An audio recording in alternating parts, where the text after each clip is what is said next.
force and Newton's law. The first two laws we're going to talk about today. So the first one is Newton's first law of motion. This is a very famous one. And basically, in plain English terms, is that things don't start, stop, or change direction unless something pushes or pulls on them. And a fancy way that Newton's written it is that an object will stay at rest or keep moving at a constant velocity unless an unbalanced net external force acts on it. Now, this part right here, it says constant velocity. That's a key term right there. And what you need to understand is three things. One is that constant velocity includes zero velocity, right? If you're not moving, it's constant. So that actually makes sense.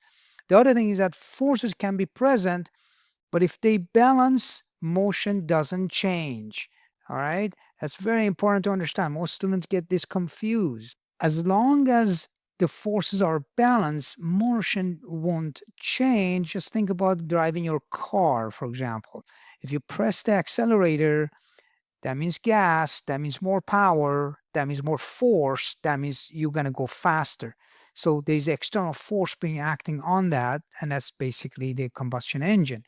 But if you don't do that, if everything is balanced, like put it on a cruise control and nothing changes, the actual motion itself doesn't change. It doesn't accelerate, doesn't go faster. All right.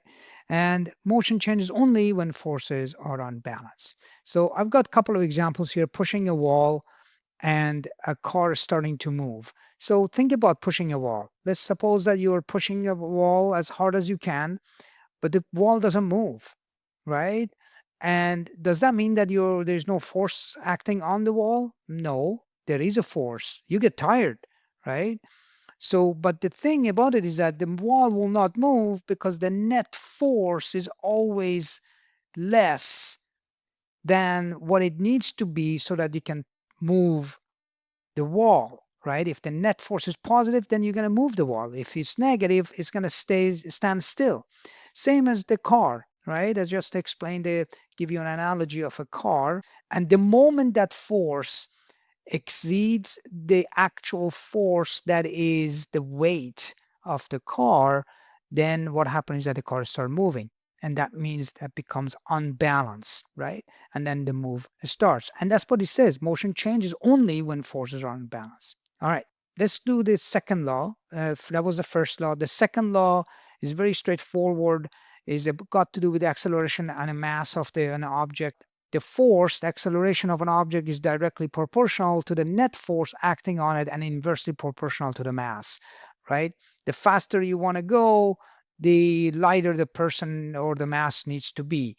And these are the four things you need to understand. Use net force, not individual forces. That's F net. Also, if net is zero, acceleration is zero, that means constant velocity. The velocity doesn't change. Mass resists acceleration, that's inertia, that is true. And direction of the acceleration is equal to direction of the net force, always, right? Because remember, this is force also is a vector. All right. Now, the easiest way to remember is that the harder you push, the more it accelerates. The heavier it is, the less it accelerates. That's basically the easiest way to remember Newton's second law. All right. So let's look at a couple of examples. Three examples, actually, we're going to go through. One is the first one, a 12-kilogram box sits on a horizontal floor. A person pushes down on the box with a force of 35 Newton. What is the normal force acting on the box? All right. First thing is that the unit of force is Newton. This is N right here. So that is the unit of force is Newton, N. All right.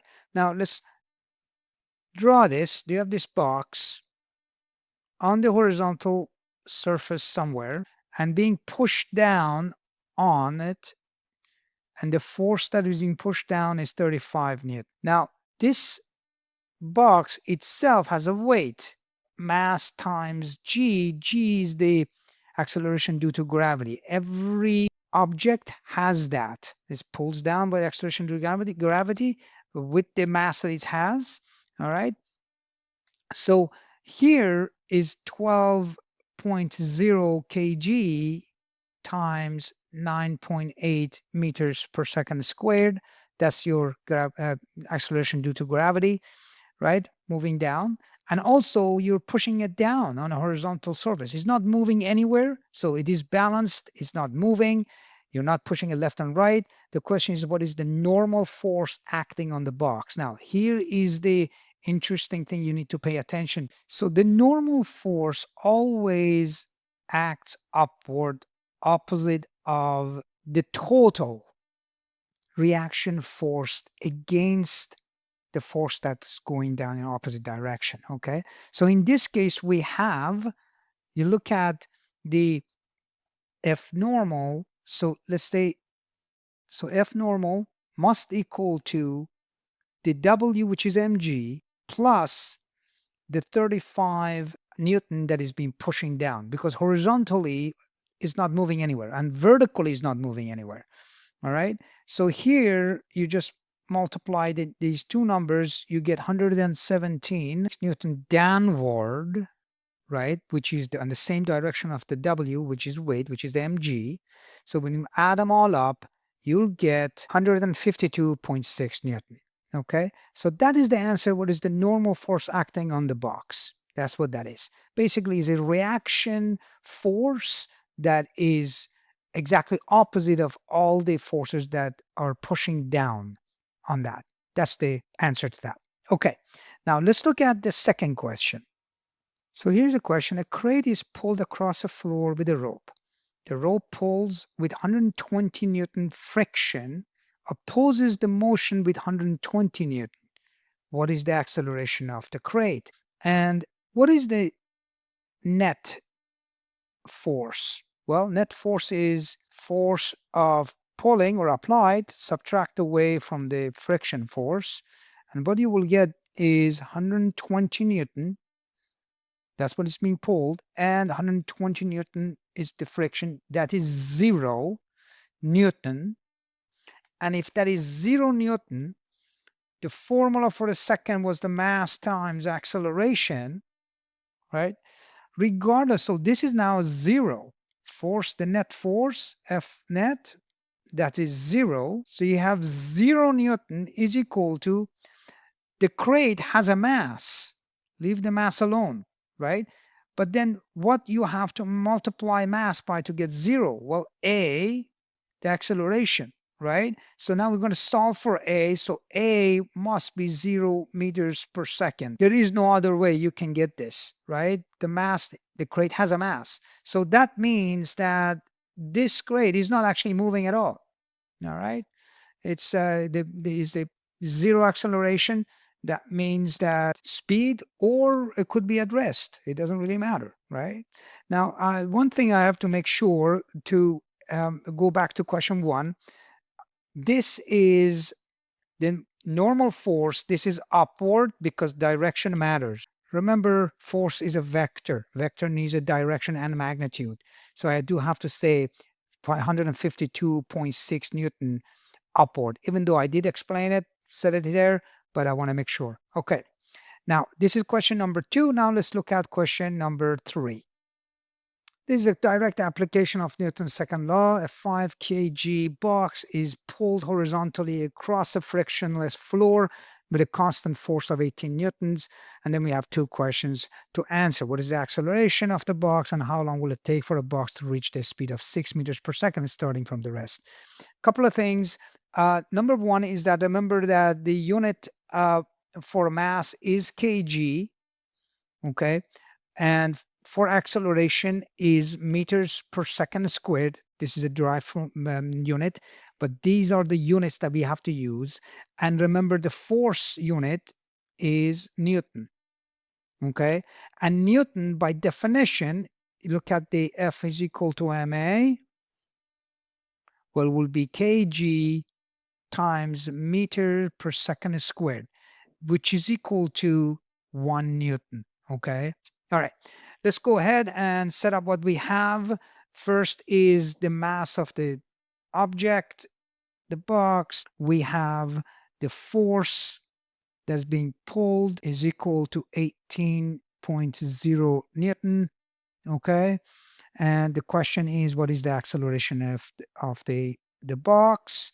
And then how long will it take for the box to reach the final velocity of 6.0 meters per second from rest? So we do have 6.0 meters per second, but V initial is 0 meters per second. This is where kinematics comes as well. Okay, comes to play.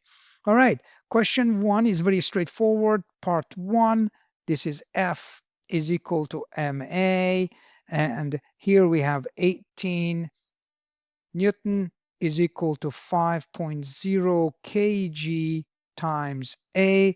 To solve for A, you divide both sides by 5. Okay. All right. So what do we have? Acceleration is equal to 3.6 meters per second squared. All right. That's an acceleration. That's part one. Very good.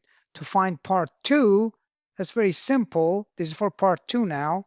Well, we have all the information here that we have, V final, V initial. We do have acceleration. We want to note what the time it takes. Well, the best thing to do, we're going to use one of the kinematics formula, which is V final is equal to V initial plus AT, which, by the way, how do we get that? Well, that we got that from definition of the acceleration. V final minus V initial divided by t. You remember that? And then you manipulate this equation and then you get that.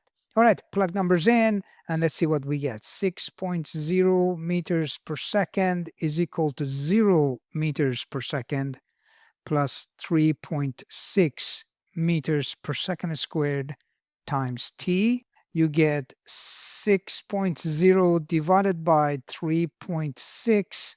That's equal to t. I'm going to remove the units just for simplicity's sake, and then I'm going to put it back on at the end. So t will end up being 1.67 seconds. That's how long will it take for the object to reach 6.0 meters per second. All right. I hope this was useful. Check out the quiz, the mini quiz that I put on and in the description or in pinned comment below. Until next time, practice, practice, practice.